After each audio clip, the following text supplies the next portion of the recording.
নমস্কার, শুরু করছি করোনার পাঁচালী। চীনের প্রসিদ্ধ জায়গা শহর উহান, দেশ বিদেশের লোক ঘুরে বেড়ায় সেখান।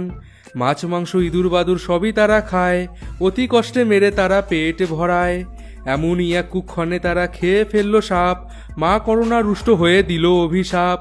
হাঁচি কাশি শ্বাসকষ্ট বুকে জমে কফ, ধীরে ধীরে হৃৎপিণ্ড হয় সুইচ অফ। চীনা সরকার ধামাচাপা দিতে চাইল সব, এসব দেখে দেশবাসী তোলে কলরব। মেলামেশা ছোঁয়াছুঁই হচ্ছিল দেদার, করোনাও লাফিয়ে লাফিয়ে বাড়ছিল সেবার। 1 থেকে 10 হলো, 10 থেকে 20, করোনা থেকে সাবধান হও বুড়ো বুড়ি। চীন থেকে ইতালি, সেখান থেকে ভারত, সব দেশেই শুরু হলো অবাধ যাতায়াত।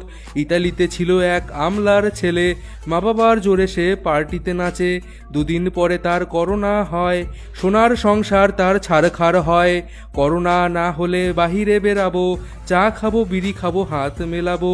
এই রূপ যেভাবে সে যায় ঘাটে, প্রিয়জন তার মুখে জল ঢালে। ধীরে ধীরে ভারতে করোনা ছড়ালো, লকডাউন হয়ে গেল শহর হাজারো। দুধ ওষুধ মুদি দোকান এসব থাকবে খোলা, বেশি বেশি জিনিস কিনে করোনা হেলা ফেলা। এরপরও কিছু লোক বাহিরে বেরালো, পুলিশের লাঠি তাদের ঘরে ফেরালো। ভাইরাস আটকাতে কিছু পূজা পাঠ হয়, রাস্তায় লোকজনের মিছিল বেড়ায়। মা করোনা বলিলেন এসব নাহি চাই, ঘরেতেই থাকো সবাই ইহাই দাওয়াই।